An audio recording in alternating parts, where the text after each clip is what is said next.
Deserts are pretty cool. No, not that desert. Much better. At the Desert of Our Time Survival Ecotourism Agency, we'll take you to all the deserts in the world. Except we're actually going to take you here instead, since that's the big one.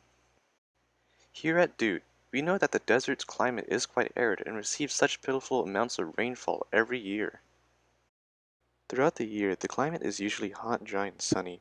The average temperature year-round is usually high, surpassing 30 degrees Celsius. The summer takes that to the max and can raise that temperature to 40 degrees Celsius. Nights are frigid and can often dip below freezing.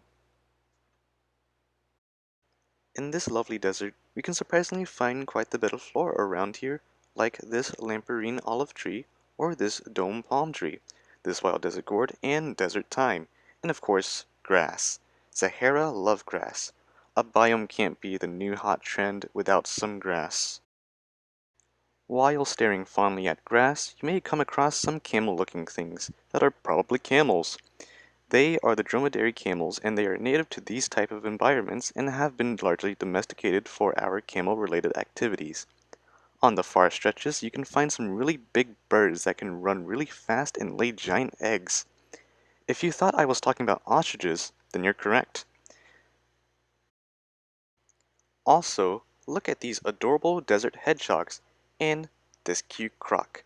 These West African crocodiles like hanging by bodies of water like say an oasis. Aren't they cute?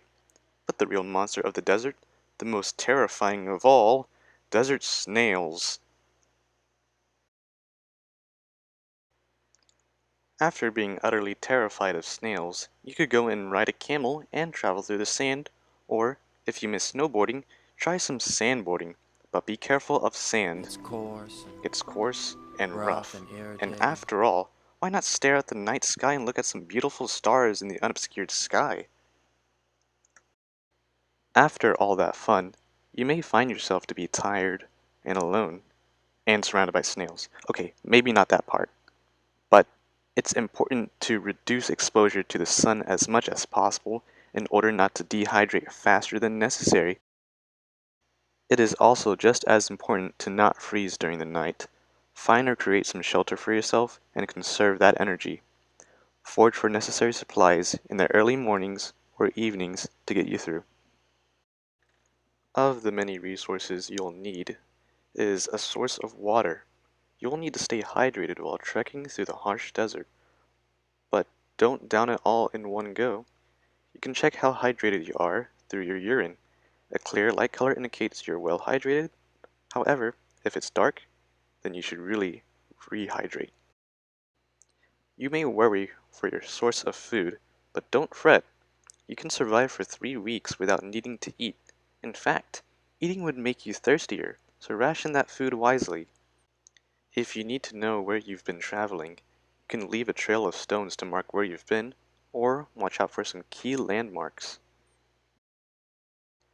Due to the heat of the day and the cold of the night, it's not a bad idea to settle down in an area. Having shelter and warmth will go a long way towards keeping your energy and spirits up in the desert. But your survival trip may get an abrupt end. The cause?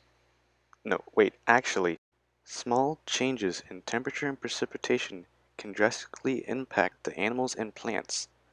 Within decades, this could potentially wipe out unique habitats and rare species. The UN's Environment Program has found in an investigation that the projected temperature increases over the next 75 to 100 years, which would range from 1 degree Celsius to 7 degrees Celsius.